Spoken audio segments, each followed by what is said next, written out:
pero muy buenos días.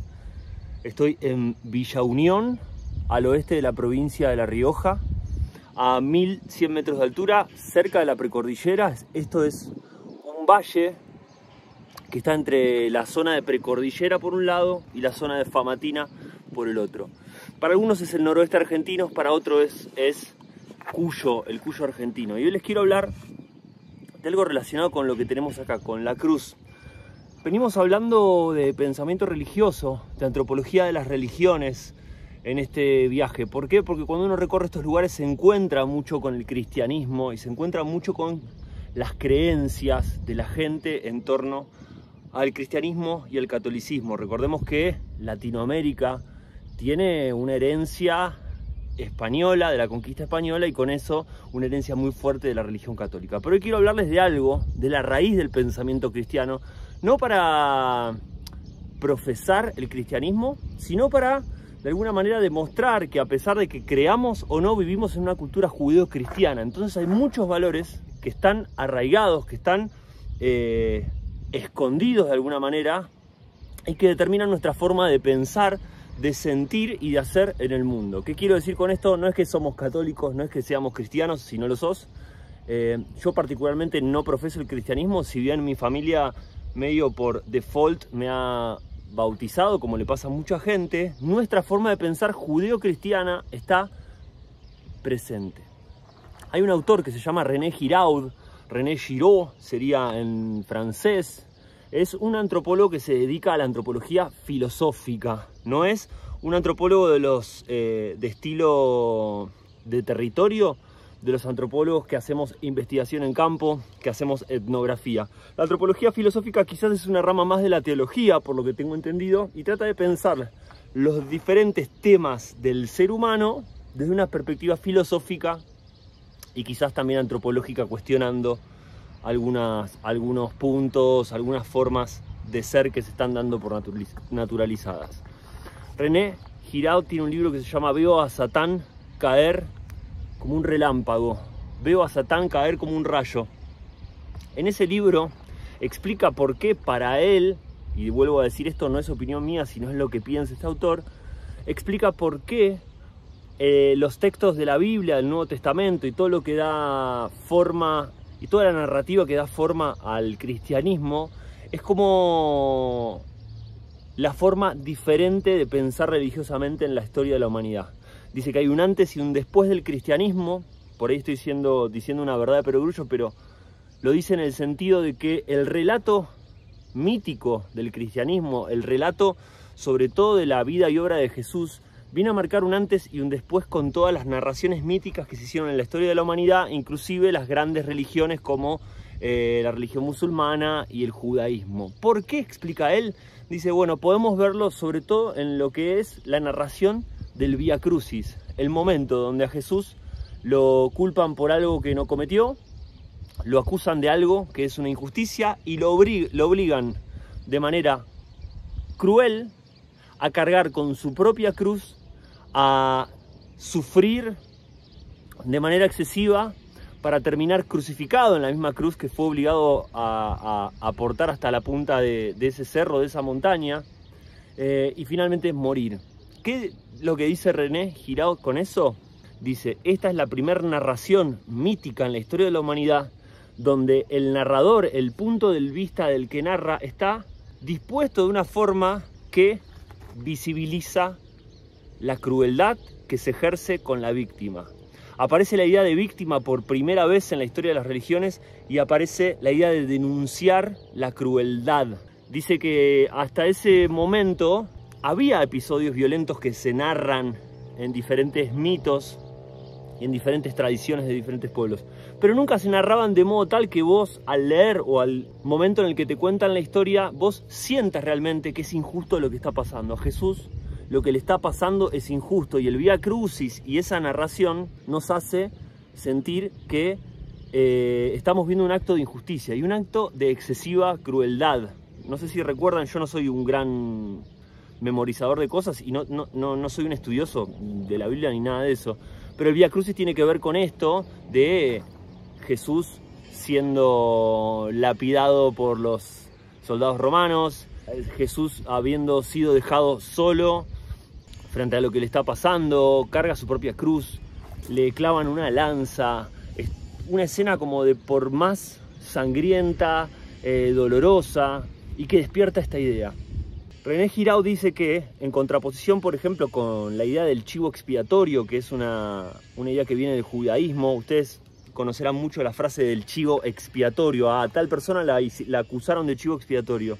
Bueno, tiene que ver con una tradición del mundo antiguo donde una sociedad, cuando acumulaba demasiadas tensiones, demasiadas contradicciones en sí, en vez de salir a buscar a los responsables de lo que estaba pasando, deciden investir de culpa, de todas las culpas, de la causa de todos los males, en este caso a un chivo, a un animal.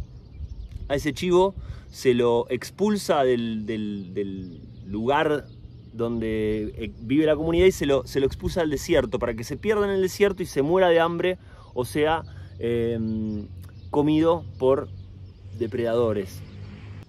La idea que aparece en muchas narraciones de las sociedades que acumulan tensiones, contradicciones y deciden hacer sacrificios para poder aliviar esas tensiones. ¿Qué dice René Giraud?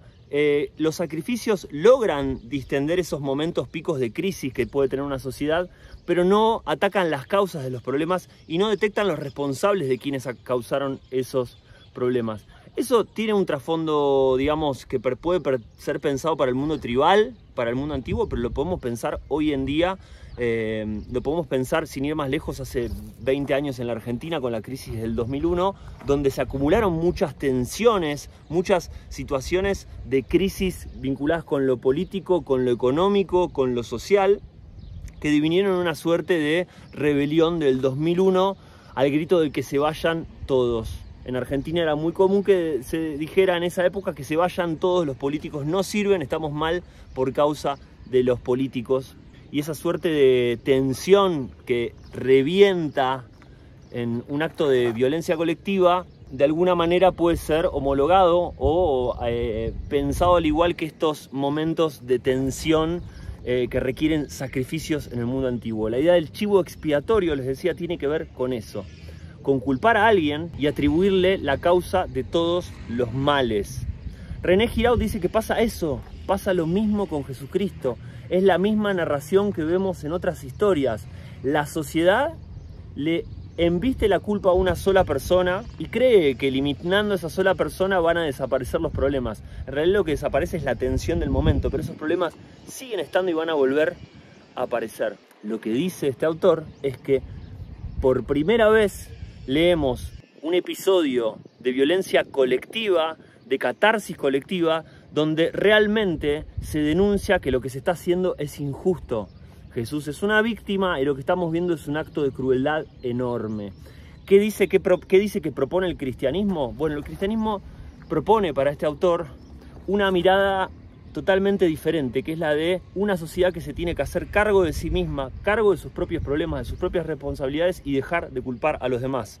Dejar de querer sacar afuera en vez de hacerse cargo de quiénes somos y empezar a trabajar en nuestros propios problemas. En cierto sentido, el libre albedrío tiene que ver con eso, con hacernos responsables de nosotros mismos. Esta mirada, en cierto sentido, me encanta. Como yo les dije en otros videos, a mí me pasa algo con las religiones y sobre todo con la religión cristiana. Por un lado, todo lo que tiene que ver con su accionar político, con su idea de familia y con su idea de cómo debe comportarse los seres humanos a nivel de sociedad, me parece como anacrónico, me parece pasado de tiempo, me genera muchas contradicciones. No puedo estar de acuerdo, yo no soy una persona anti-iglesia, no creo que es que la única iglesia que arde, que ilumina es la que arde, pero no conecto con eso. Lo que me pasa es que entro a una iglesia y simbólicamente a mí me pasan cosas como muy potentes. Yo creo que es porque está arraigado en nosotros el pensamiento cristiano, el pensamiento judeo-cristiano, y esos símbolos operan de una manera que a mí me logran emocionar, el tema de la cruz, el tema de las imágenes. Entonces me pasa eso, soy como una especie de consumidor simbólico porque creo en esta idea del autodescubrimiento, del camino, de la espiritualidad. Creo, soy artista también, entonces el trabajo de lo simbólico es parte de lo que soy. Pero la cuestión más del accionar político del mundo, de cómo nos proponen que tienen que ser las organizaciones de la sociedad tras de la familia, no estoy tan de acuerdo. Pero sí me gusta mucho esta idea de que tenemos que hacernos cargo y no podemos culpar a los demás de los problemas que nosotros tenemos o que somos parte de los que lo ocasionamos. A mí lo que me gusta hacer siempre en mi trabajo antropológico, y creo que en mi trabajo artístico también, es poder mostrar continuidades más que rupturas. Yo creo que la historia de la humanidad tiene que ver más con las continuidades, con la evolución, con el desenvolvimiento de ciertas cosas que con las rupturas. Yo siempre digo que las revoluciones tienen más prensa, las rebeliones tienen más buena prensa y arengan más a la gente que las continuidades. Las continuidades parecen más aburridas, pero me parece divertido encontrarlas. En mi tesis de grado, que hablé sobre el veganismo, encontré una raíz judeo-cristiana, una raíz cristiana en la idea de hacerse vegano, tratar a los animales no humanos como si fueran humanos, como si fueran nuestro prójimo, no comerlos, no encerrarlos, no tenerlos en cautiverio para matarlos y comerlos. Y me parecía como re loco pensar que mucha gente que se hace vegana y que es activista de esa causa está en contra del cristianismo, del catolicismo, de la iglesia, por todas las cosas que venimos hablando, ¿no? Pero me parece que la idea de pensar al otro como una víctima, en este caso a lo que nosotros damos como por sentado que es nuestra comida, pensar que son seres autónomos, que son víctimas, y que nosotros denunciamos, aquel que se hace vegano busca denunciar la crueldad de lo que está pasando, me parece un pensamiento muy cristiano como esta cruz. No necesariamente eso es malo. A lo que voy con esto es que no necesariamente para la gente para amigos, amigas que odian el cristianismo, no necesariamente tiene todo que esté mal. Y si vos sos creyente, nada, me parece que hay un montón de valores que están buenísimos profesarlos, quizás por sobre otros, quizás por sobre la idea de cómo tienen que ser las familias, lo que está pasando ahora, los posicionamientos de la iglesia con las diferentes formas que tienen de vincularse los seres humanos a través del deseo y de las identidades. Como capaz que no hay que meterse tanto en eso y pensar en esto. Nos tenemos que hacer cargo de lo que hacemos mal, tenemos que ser responsables por lo que obramos. Me parece una idea muy potente y una idea que quería compartírselas, más allá de que crean o no. Siempre hay algo interesante en aquello que nosotros vemos de lejos o que nos indigna o que incluso nos asombra.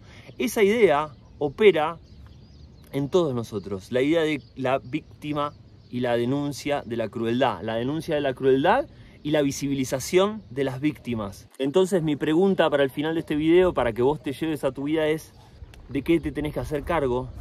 ¿De qué te podés hacer cargo? ¿A quién estás culpando de las cosas que deberías empezar a responsabilizarte vos?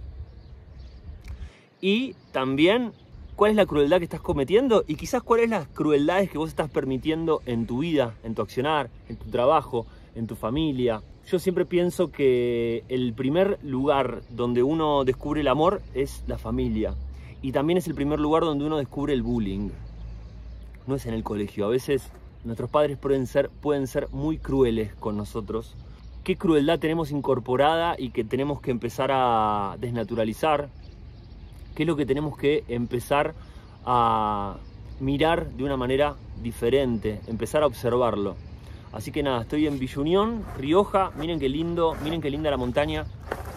Espero que les haya gustado este episodio de antropología pop diferente, porque estoy de viaje, gente. Gracias por acompañarme, por seguirme. Suscríbanse, pónganle me gusta si están viendo esto en YouTube. Si están escuchando este audio en Spotify es porque se está escuchando sorpresivamente bien y decidí subirlo a esa plataforma. Así que síganme también ahí, compártanlo y me voy. Hasta la próxima.